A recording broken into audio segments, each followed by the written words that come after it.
Веднаш по османлиското освојување на Македонија, силен колонизаторски бран од муслиманско население, составено од турски етнички елемент, ја заплеснал земјата. Новите жители најпрвин се населиле во градските центри. Средновековните македонски градови веќе биле оформени и како економски центри и како утврдени стратешки средишта, во чија непосредна близина поминувале значајни патни правци. Поради тоа, најпрвен биле колонизирани градовите како најпогодни центри за контрола на христијанската градска околина. Најпрвен во нив се стационирале воените гарнизони, а за кратко време била воспоставена и новата администрација, составена исклучиво од муслимани. Поголемите македонски градови, како што биле Скопје, Серес, Битола, уште во втората половина на 15-тиот век биле со побројно муслиманско население. Освојувачите настојувале испразнетите населби да ги пополнат со своји лојални луѓе, како и со занаетчи и трговци чии активности пред се биле поврзани со понатамошните воени акции. Византискиот историчар од 15-тиот век, Лаоник Халкокондил, наведува дека султанот Бајазид I го населил Скопје. Доведувајќи многу турци од Европа и Азија, заедно со нивните жени и деца, со цел овој град да прерасне во база за натамошно ограбување и опустошување на илирските земји. Вакви активности, спроведувани од страна на моќни и влијателни личности за населување на своји луѓе во освоените градови, сигурно биле преземени и во Охрид и Штип, во кои се етаблирале познатите османлиски семејства Охризаде и Штипзаде, а во Серес и Енидже Вардар, денес Џаница во Република Грција. Тоа го направил славниот војсководец Евренос Бек. Од Енидже Вардар, например во 1430 година, веднаш по освојувањето во Солун биле префрлени бројни турски семејства. Во комплексите на јавни згради што тие ги граделе, џамии, медреси, простории за учениците, јавни кујни и други, биле ангажирани голем број службеници и послуга, имами, муезини, оџи, учители, готвачи, послужувачи, без чие присуство овие институции не би можеле да функционираат. Исто така, најстарите пописни дефтери од 15-тиот век, составени само 6-7 децении по османлиското освојување, даваат бројни податоци за присуство на турски колонисти во македонските градови, кои се занимавале со занаетчиство. На пописот на градот Костур, од пред 1445 година, биле запишани 22 старешини на муслимански семејства, од кои 11 биле занаетчии. Од исто време и многу посугестивни се примерите со имињата на некои од градските муслимански маала, како што се Демирџи Јусуф, Бурекчи Али, Табак Давлет Хан и Сарадж Дауд во Битола, како и Тузџу Мустафа, Веледи Кујунџи, Казанџи Хајредин, Табак Шахин, Тузџу Сулейман и Сапунџи Јакуб во Скопје. Најважен елемент во колонизацијата на територијата надвор од градските центри биле јуруците, чие населување во Македонија особено било интензивно во 15-тиот век. Нивното доселување било на доброволна основа, но многу често за тоа стоела присила, мотивирана од воените, политичките и економските интереси на османлиската држава. Областите каде биле населувани најчесто биле покрај важните комуникацијски и стратешки правци во Македонија, како што биле Солунската област, Серско, Овчеполе. Освен економска функција, овие номадски сточари имале и важна воена улога, бидејќи дел од нив биле вклучени во посебна воена организација. Македонските јуруци биле организирани во два големи санџака, Солунскиот и Овчеполскиот јуручки санџак. Во секој од овие санџаци имало определен број воени јуручки единици, именувани како оџаци, во чиј состав влегувале по 30 лица. Се смета дека во 16-тиот век во овие оџаци биле вклучени 17.600 јуруци, додека вкупниот број на јуручко население во Македонија изнесувал околу 140.000 лица. Со тек на време, ова номадско население постепено преминало на седечки начин на живот, чие главно занимање, покрај сточарството, станало и земјоделството.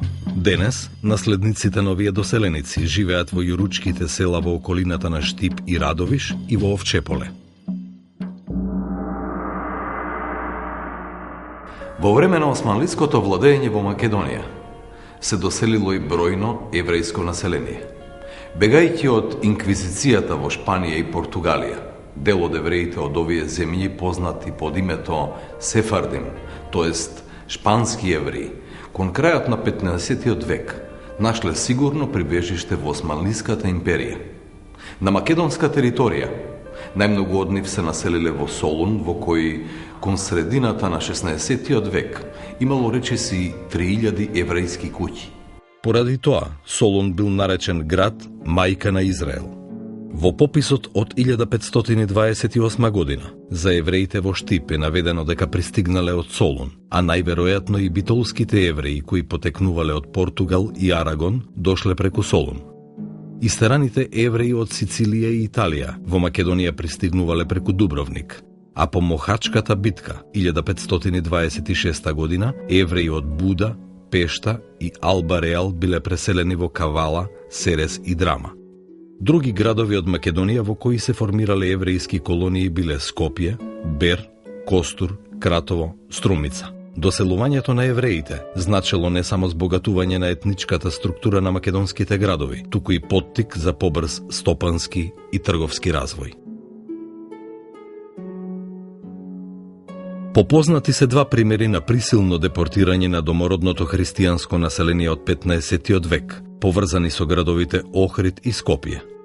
Во првиот случај, султанот Мехмед II освојувачот во 1466 година наредил во Истанбул да бидат депортирани охридскиот архиепископ Доротеј, заедно со многу охридски клирици и болјари, најверојатно поради нивното антиосманлиско дејствување поврзано со востанието на Скендербек.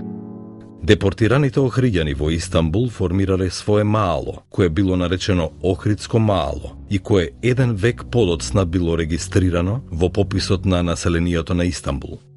Во исто време, односно во 1467 година, биле депортирани и 15 православни семејства на Скопје.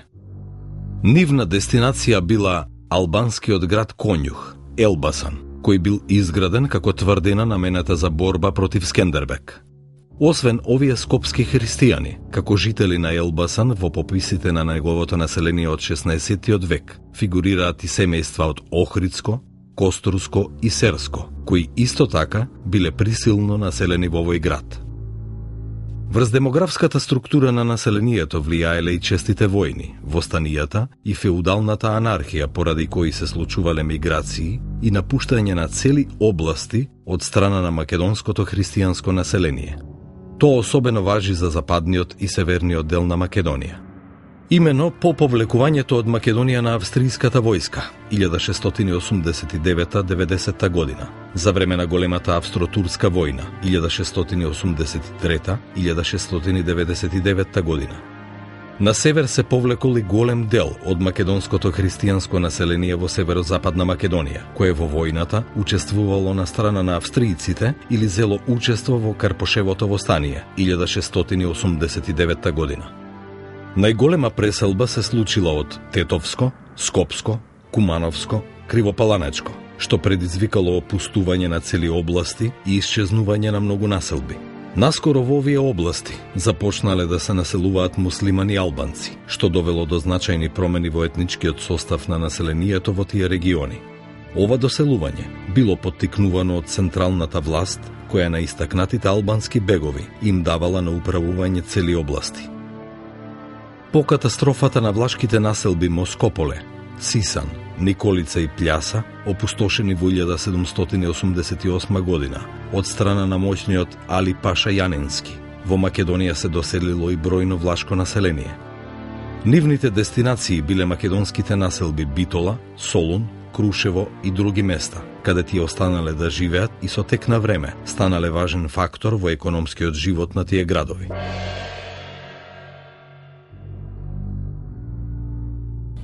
Според шеријатскиот закон, немуслиманите во османлиската држава имале статус на заштитени поданици, но според важечките норми, тие немале никакви политички права.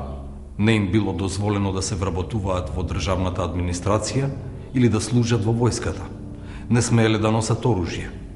Нивното сведоштво против муслиманите пред судовите било невалидно. Имале поголеми даночни оптоварувања од муслиманите и така натаму.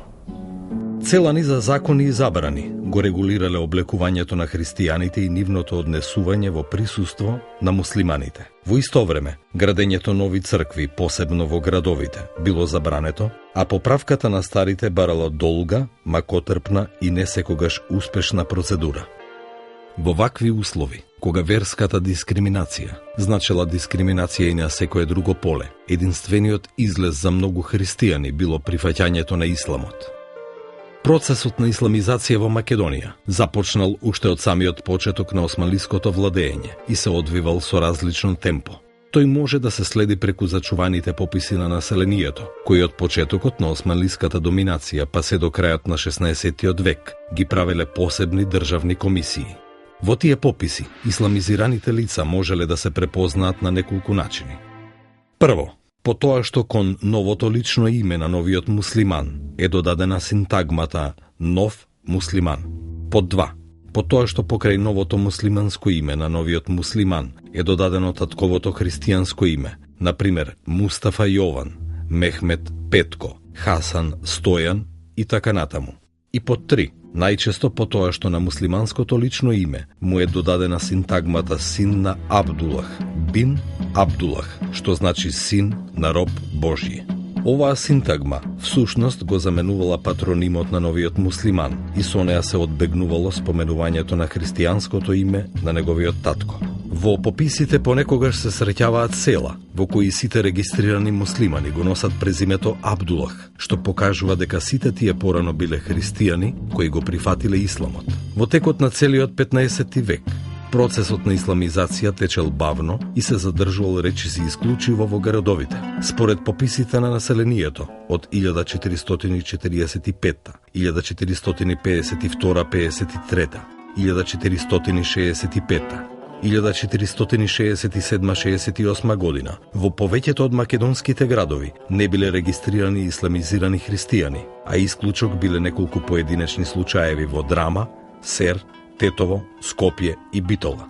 Нешто поголемо присуство на исламизирани христијани може да се забележи во последната четвртина од 15-тиот век, но повторно тоа се мали проценти кои не представувале никаква закана за демографската предност на христијаните. Во исто време, исламизацијата во македонските села била уште послаба.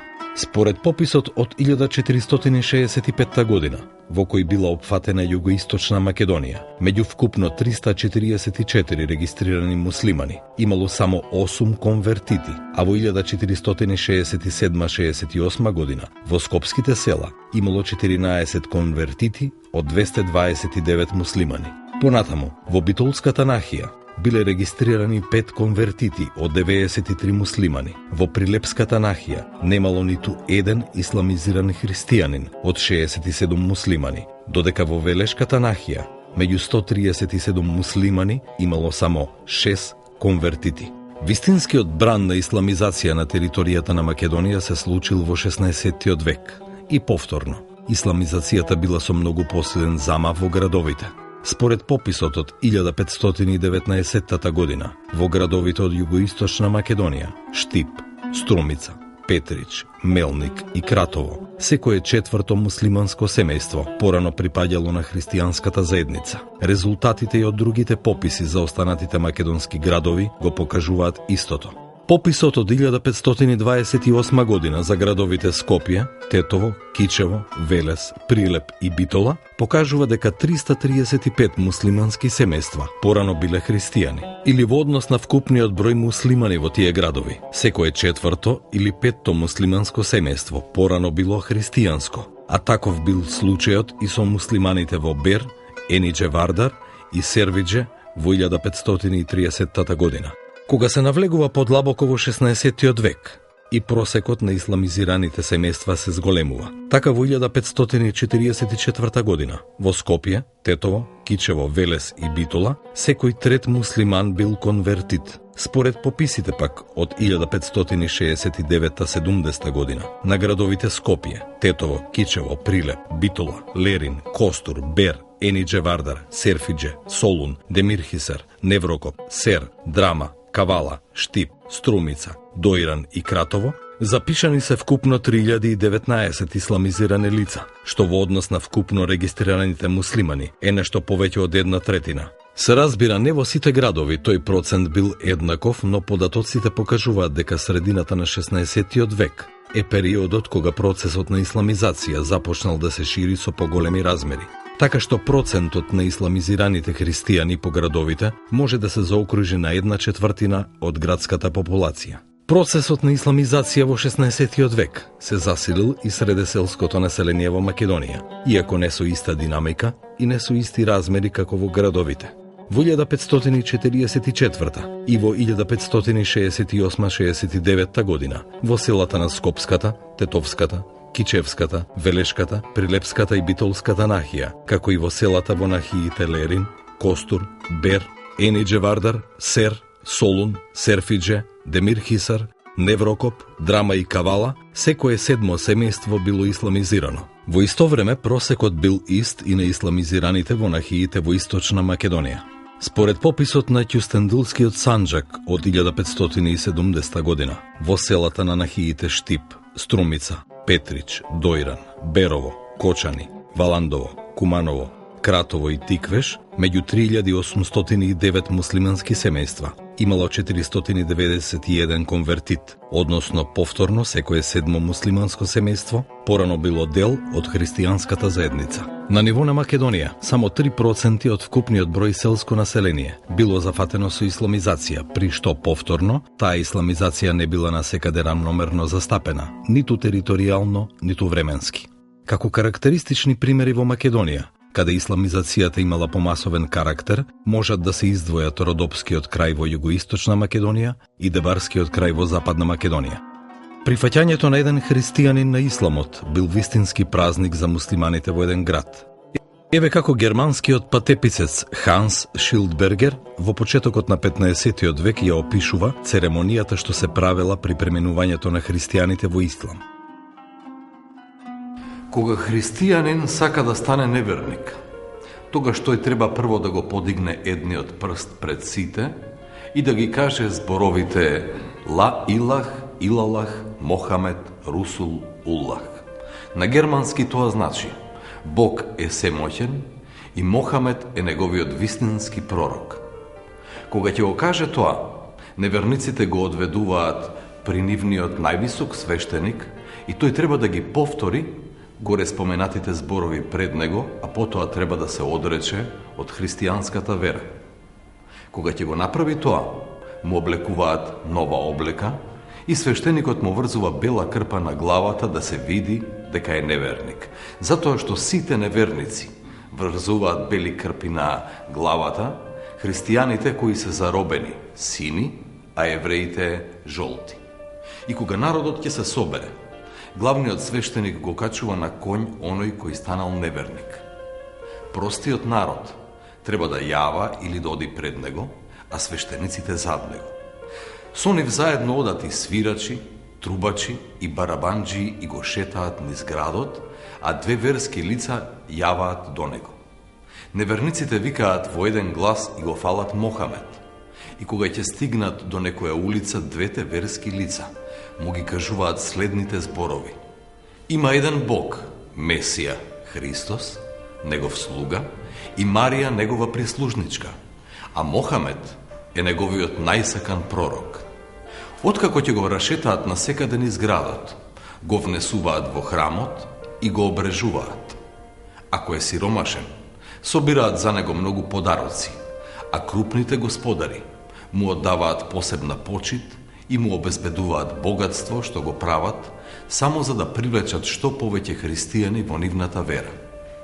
Исто така, кога некоја христијанка си ја менува верата, ја носат кај главниот свештеник и таа треба да ги каже горе споменатите зборови.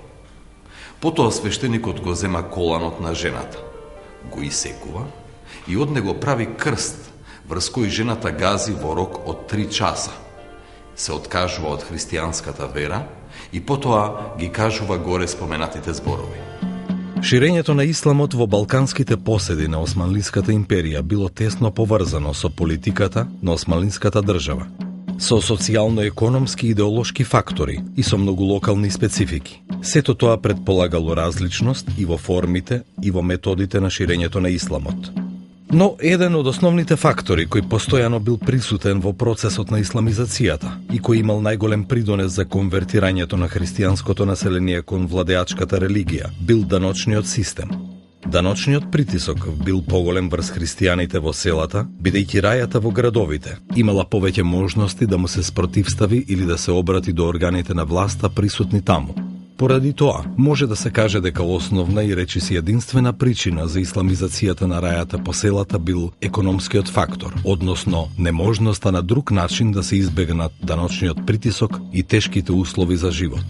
Во економско-пасивните краишта, каква што била, например, Дебарската каза, ваквата причина доаѓала до полн израз. Кон овој основен фактор за исламизација треба да се додадат уште неколку моменти. Тука пред се е присуството на дервишите, кои играле значајна улога во поттикнувањето на исламизацијата, а особено на бекташискиот дервишки ред. Со своите проповеди за еднаквост на сите луѓе, толерантен однос спрема другите вери, со нивната догматска блискост до верувањата на балканските христијани, сред кои се уште биле присутни паганските обичаи, тие успевале да убедат дел од посиромашните христијани да го прифатат исламот. Дервишите всушност биле алтернатива на официјалниот сунитски ислам, со имидж на сиромашни божји слуги, кои живееле надвор од населбите и кои биле во судир со официјалните исламски представници. Тие биле окружени со ореолот на маченици и за нив биле создадени легенди и верувања дека имаат чудотворна моќ. Нивните гробови станувале култни места кои биле посетувани од муслиманите и од христијаните и каде биле барани чуда за спас од несреќите. Токму во врска со оваа улога на дервишите, постоело предание во реканското село Жировница. Според тоа предание, двајца дервиши наречени бабалари дошле од Иран со османлиската војска и се населиле во близина на селото. По еден грабеж на сета стока во селото, бабаларите излегле пред селаните и им рекле дека нивната стока се наоѓа негибната на одредено место во планината и дека треба да појдат таму и да ја најдат, а дека плячкашите ќе бидат казнети. Кога селаните отишле на местото одредено од бабаларите, ја нашле сета стока. Тогаш тие ги повикале дервишите да се населат во селото, но тие останале во својата колиба, од каде што правеле чуда и го штителе населението.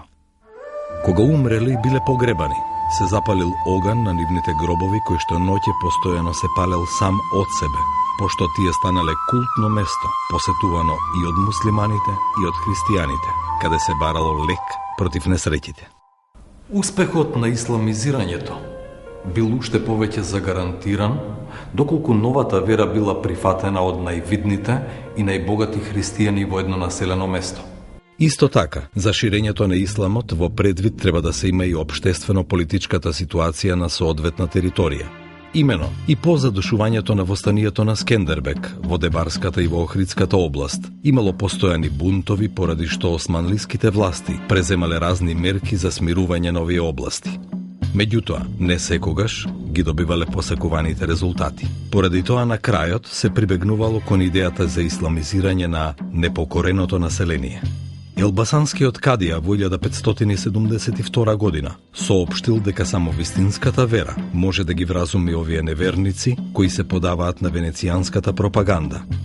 А Дебарскиот кадија во 1573 година напишал: се додека се ќафири, христијани или неверници, тие ќе се бунтуваат. Поради тоа власта започнала засилена пропаганда за ширење на исламот сред ова непокорно население. На оние што го примале исламот како награда им следувале даночни олеснувања, што ги уживале муслиманите, а некои дури добивале и тимари, со што преку ноќ тие го менувале својот статус и од обична раја станувале припадници на феудалната класа.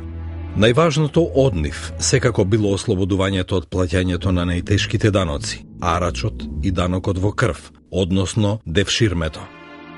Ваквите придобивки, кои се добивале преку ноќ, не можеле да не влијаат силно врз останатите, особено посиромашни христијани.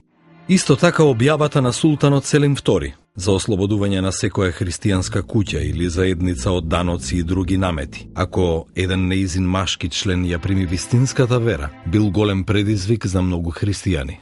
Начинот на кој исламот обстојувал сред новите муслимани исто така е интересен феномен. Имено, бројни се елементите кои дури и денес можат да се препознаат во животот на муслиманите, а кои имаат христијанско и паганско потекло, што укажува на фактот дека процесот на исламизацијата не одел ниту брзо, ниту едноставно.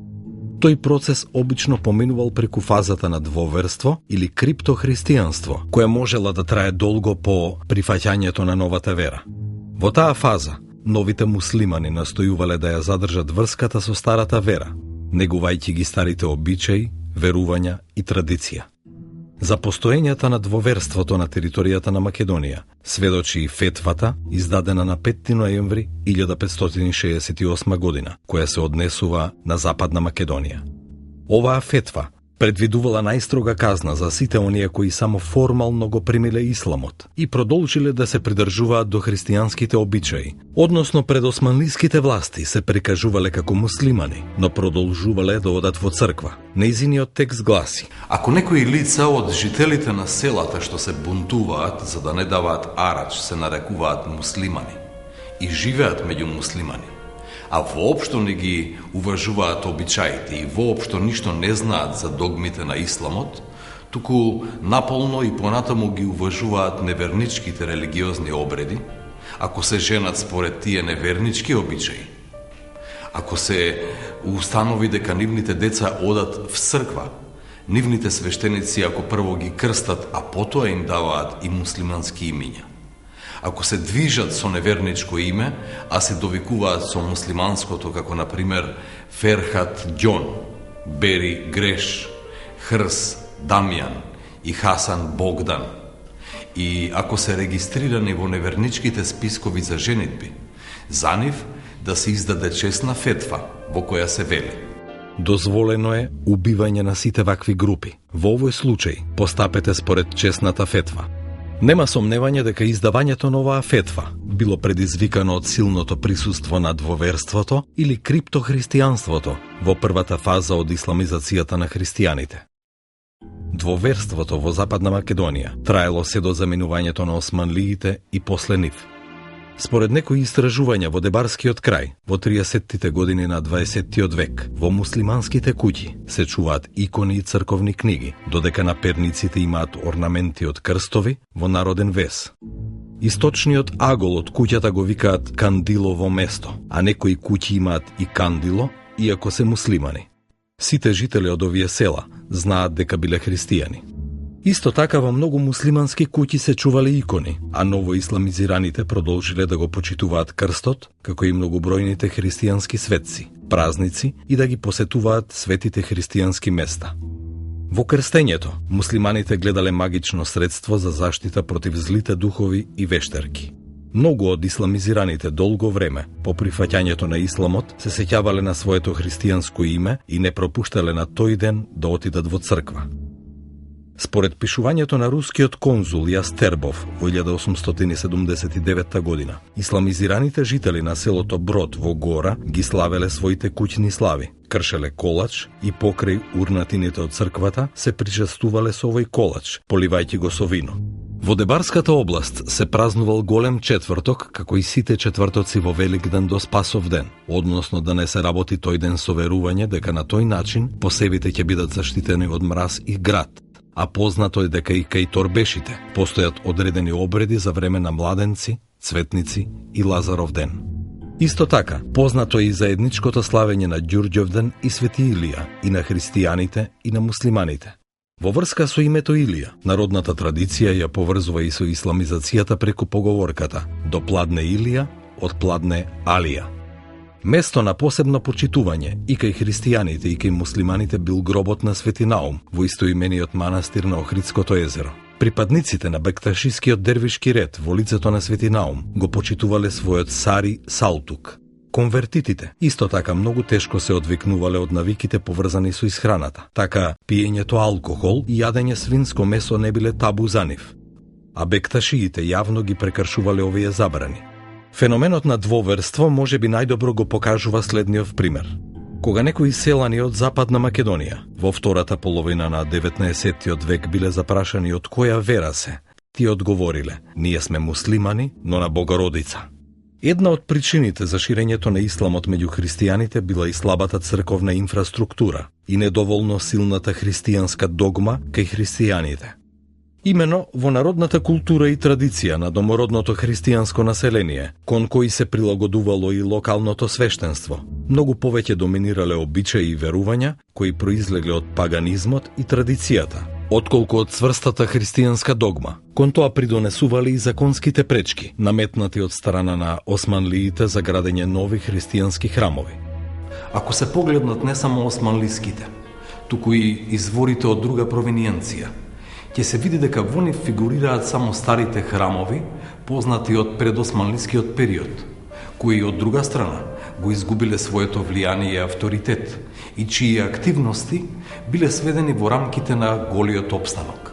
Значи, немало можности ниту за проширување, ниту за обновување на старата предосманлиска христијанска инфраструктура, која посебно во селските населби не била силно и доволно разгранета, ниту пред доаѓањето на османлиите.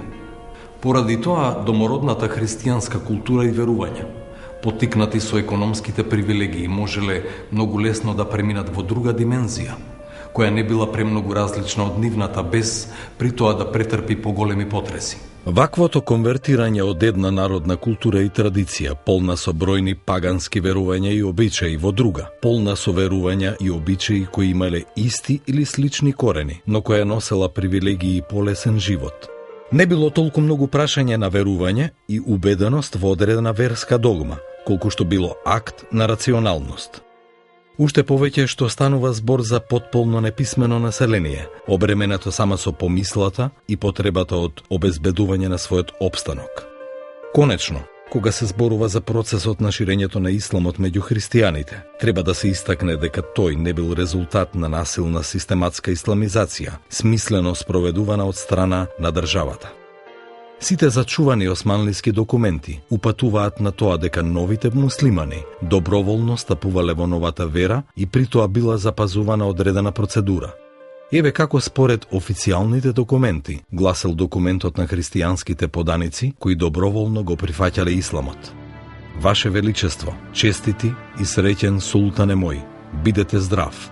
Јас, вашиот покорен слуга, сум од казата Серес. Пред известно време бев огреан од светлината на исламот и ја имав честа да станам муслиман. Мојата молба до мојот семилосен Господар е да ми даде средства за живот и за ситни трошоци. Наредбата му припаѓа на мојот семилосен Господар, ваш слуга. Одговорот на големиот везир гласел да се дадат средства за вредноста на облеката за еден човек, како што е вообичаено. Наредба 31 јануари 1722 година. Ќе дадеме уште еден пример. Ваше Величество, честити и милосрден султане мој, бидете здрав. Јас, вашиот покорен слуга, бев удостоен со честа да го примам исламот во вашето честито присуство. Повелете да наредите да бидам обрежен. Јас, вашиот слуга, имам парични тешкотии и ве молам да се смилувате над мојата положба. Повелете да наредите исто така да ми бидат пуштени средства за облека и да ме наградите со вашата милозливост. Наредбата му припаѓа на мојот Господар. Вашиот слуга Хусеин, новиот муслиман. Одговорот на големиот везир гласел да се дадат средства за вредноста на облеката за еден човек, како што е според законот. Наредба 3 мај 1722 година. Се разбира, употребата на сила од страна на локални моќници или на представници на локалната власт за насилно наметнување на исламот не може да биде исклучена. Познат е случајот на Ѓорѓи Кратовски, кој на 10 февруари 1515 година бил спален на клада во Софија затоа што пред исламските достоинственици и пред собраниот народ одбил да премине во ислам. Сите православни цркви од тоа време го прогласиле 18 годишниот Кратовски маченик за светец и го славеле. Во 1795 година била погубена и Злата Мегленска од мегленското село Слатина, поради тоа што не сакала да се омажи за турчин и да стане муслиманка. И таа од страна на црквата била прогласена за светица и маченица. Исто така, во протоколите на Солунскиот и Берскиот кадија има бројни записи за насилно исламизирање на христијански жени и моми, Карактеристичен е случајот од 1793 година со жената Виргинија, ќерка на Ѓорѓи од лагадинското село Сухо, која првин го примила исламот, но потоа се покајала и се откажала од новата вера, поради што била затворена. Сепак, најпосле таа се вратила на исламот, го добила името Хатидже и била дадена да живее во куќата на чевларот Махмуд. Вакви примери се бројни во кадиските сиџили и во други македонски градови. И тие покажуваат дека процесот на исламизација, поттикнат од различни причини и спроведуван преку различни методи, траел речиси до крајот на 19. век.